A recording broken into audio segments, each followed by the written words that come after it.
Sale tax के नए rule के मुताबिक 6 अप्रैल तक हमने बैलेंस शीट को सबमिट करना है। उसको हम क्विकली किस तरीके से बना सकते हैं, क्या हमने इसका ऑडिट करवाना है या अनऑडिटेड ही सबमिट करनी है, इसके पीछे एफबीआर का क्या लॉजिक है, क्या एक एक बैलेंस शीट को वो देखेंगे, क्या हम मैनुअल सबमिट करेंगे या ऑनलाइन सबमिट करेंगे, आज के इस छोटे से टॉपिक के अंदर हम इसको स्टडी करेंगे। आप देख रहे हैं प्रैक्टिकल लर्निंग है, उसमें हूँ फ़हीम महबूब। वापस आते हैं टॉपिक के ऊपर। तो बैलेंस शीट के हवाले से हम 2-3 लेक्चर देख चुके हैं। नए रूल्स जो आए थे उसके ऊपर हमने डिफरेंट सारे रूल्स स्टेप बाय स्टेप एक एक लेक्चर को स्टडी किया। अब बैलेंस शीट के ऊपर हम अगर हम इसको फर्दर एक्सप्लेन करें तो इससे पहले लेक्चर में मैंने एक फॉर्मेट आपको दिखाया था, लेकिन उसमें हमने ये कॉन्सेप्ट सिर्फ देखा था कि इसको कैसे बनाना है, यानी कि क्या किस तरीके से बनाई जाती है। अब हम ये देखेंगे कि डिटेल में हम बैलेंस शीट अगर बनाएं तो हम कैसे बना सकते हैं। तो बैलेंस शीट बनाने के लिए 2 पार्ट आपको बनाने जरूरी हैं। सबसे पहले है profit and loss account. Profit and loss account में देखें तो मैंने यहाँ पे लिखा है जुलाई 23 से मार्च 24 तक। ये पीरियड कोई भी हो सकता है। आपने अगर business during the year start किया है तो आप वो मंथ लिख सकते हैं। मैंने ये कंज्यूम किया है कि हम जुलाई से बिजनेस को स्टार्ट कर रहे हैं। उसके बाद आता है बैलेंस शीट। बीएस शीट में आप देखें तो यहाँ पे मैंने लिखा है एज एट मार्च 31। मतलब ये है कि ये जो प्रॉफिट लॉस होता है ये पीरियड का होता है। इसमें जो भी पीरियड आप मेंशन करेंगे 6 माह का हो सकता है, 3 माह का हो सकता है, 1 साल का हो सकता है। अब जो बैलेंस शीट है ये एज एट है, मतलब जिस डेट को हम सबमिट करेंगे उस डेट को बिजनेस की क्या पोजीशन है।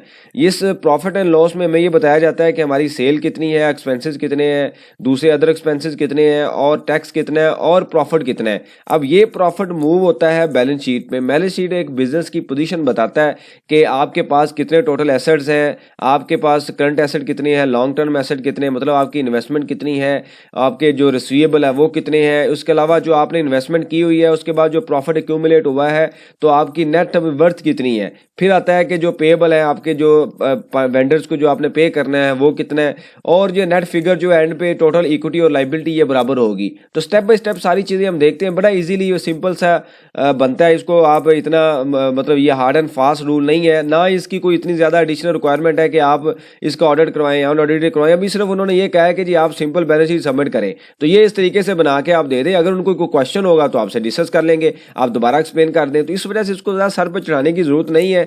एबीआर का डिफरेंट टाइम पे डिफरेंट इस तरह की डिफरेंट चीज़ें आती रहती हैं, तो ये भी पॉसिबल नहीं है कि वो एक एक ट्रांजेक्शन को देखें, एक एक बैलेंस शीट को देखें, क्योंकि उनके पास इतना टाइम नहीं होता, रिसोर्सेज लिमिटेड है।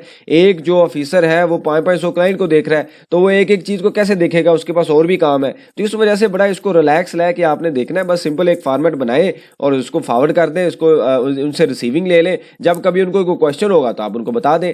अब हम आते हैं कि जी बनाना कैसे है। सबसे पहले आपने मंथ वाइज प्रॉफिट लॉस बनाना है। ये याद रखें, ये आप डाटा आपके पास होना जरूरी है। ऑब्वियसली आपके पास लाजमी होगा, क्योंकि आपके बैंक स्टेटमेंट होता है, सेल्स होती है, सारी चीज़ें अवेलेबल है। तो ये जो डाटा आप उठाएंगे सेल्स का, अगर आप सेल टैक्स में रजिस्टर्ड है, ऑब्वियसली ये बैलेंस शीट उन्होंने सबमिट करनी है जो सेल टैक्स में रजिस्टर्ड है। तो अगर आप सेल टैक्स में रजिस्टर्ड है तो आप सेल टैक्स रिटर्न भी फाइल कर रहे होंगे, तो ये सारा डाटा जो है वो आपने टैक्स रिटर्न से उठाना है। जो मंथली आप सेल टैक्स रिटर्न फाइल कर रहे हैं वहां से डाटा आना चाहिए, मैच होना चाहिए, याद रखें। उसके बाद आता है कॉस्ट। आपका जो भी आपकी उस चीज़ को बनाने की जो भी कॉस्ट है वो आप यहाँ पे मेंशन करें। ऑब्वियसली जो प्रॉफिट कैलकुलेट आप करते हैं तो आप उसमें कॉस्ट में आपके पता होता है कि बिजनेस में क्या कॉस्ट आ रही है, ये आपका ग्रॉस प्रॉफिट आ जाएगा। फिर आप यहाँ पे एक्सपेंसेस लिख देंगे, यानी कि पर मंथ आप बनाए जुलाई से लेके अगस्त तक, इस तरीके से सेम इसी फॉर्मेट में बनाते जाए। अगर आपको ये फॉर्मेट चाहिए होगा तो मुझे मैसेज भेज दें, मैं आपको भेज भी दूंगा। तो इस तरीके से आप फिल करते जाए, सारी चीज़ें बनती जाए। टैक्स को कैलकुलेट करने की जरूरत नहीं है अभी। टैक्स आप जाके जो 6 माह या 7 माह जिस पीरियड का टोटल बनाएंगे तब जाके एक ही बार कैलकुलेट कर लें। मतलब यह है कि 2.1 मिलियन का स्लैब है, इस पे आप देखें टैक्स कितना बनता है, तो मैंने अज्यूम किया 5 लाख बनता है। आप एक्चुअल लेंगे जो एज पर स्लैब रेट है। तो यहाँ पे हम ये कहते हैं कि अच्छा यहाँ पे जो फार्मूला है हम इसको दोबारा, तो ये सारी चीज़ें आपने करनी है टैक्स की। जैसे अभी हम बात कर रहे हैं कि स्लैब के मुताबिक आप एक्चुअल लेंगे और यहाँ पे आपका नेट प्रॉफिट आ जाएगा। तो ये सारी चीज़ें आपने बना लेनी है, जैसे मैंने आपको बताया है। सिंपल एक प्रोसेस है, उसको फॉलो करते जाएं। जो मंथली आपकी सेल्स है, एक्सपेंसेस है, वो इस तरीके से इसको ड्रा कर लें और कोशिश करें एक्सेल के अंदर बनाएं ताकि आपका एक रिकॉर्ड बनता जाए।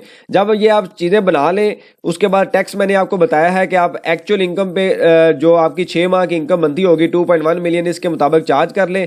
फिर अब हमारी शीट बैलेंस शीट के अंदर आप देखें तो यहाँ पे जैसे मैंने आपको बताया है कि टोटल एसेट आ रहे हैं, फिर लाइबिलिटी आ रही होती है, और इन दोनों का जो बैलेंस है वो जीरो होना चाहिए, एसेट और लाइबिलिटी का, ताकि जो इसी वजह से इसको कहा जाता है कि बैलेंस शीट आपकी एग्जैक्ट पोजीशन है कि जो आपके एसेट्स हैं और जो आपके पेएबल हैं दोनों मैच होंगे। उसके बाद आता है कि यहाँ पे सबसे पहले हमने प्रॉपर्टी प्लांट इक्विपमेंट में 3.5 मिलियन की वैल्यू लिखी है। यहाँ पे जो भी आपकी मशीनरी है, प्रॉपर्टी की जो भी आप जो टूल यूज कर रहे हैं उसकी वैल्यू, आप जो आपके एसेट्स हैं, लॉन्ग टर्म एसेट है, उनकी वैल्यू लिखते हैं। जो भी आपका प्रोडक्शन में या जो भी आपकी मशीनरी है उसकी वैल्यू लिखें। अगर आपने डेप्रिसिएशन क्लेम नहीं की तो आप टोटल वैल्यू लिख लें जितने की आपने परचेज की है। यहाँ पे आप प्रॉफिट एंड लॉस में देखें तो मैंने यहाँ पे बैलेंस शीट क्लेम नहीं की, तो इस वजह से मैं यहाँ पे टोटल लिख रहा हूँ। फिर आता है लॉन्ग टर्म डिपॉजिट। यहाँ पे ये आता है कि अगर आपने कोई, मैंने रेंट यहाँ पे क्लेम किया हुआ है, इस रेंट में का 50,000 इसका रेंट है, मैं ये कहता हूँ कि जी ये जो 1.5 लाख रुपया ये मैंने सिक्योरिटी डिपॉजिट दिया हुआ है, अगली 5 सालों के लिए बिल्डिंग ली हुई है, उसके अगेंस्ट एडवांस मैंने डिपॉजिट दिया हुआ है, तो ये मैंने 1.5 लाख रुपया वो लिख दिया है। ये 3.6 मिलियन यहाँ पे इसका टोटल हो गया। फिर मेरा स्टॉक था 9,50,000 रुपये का, वो मैंने लिख दिया।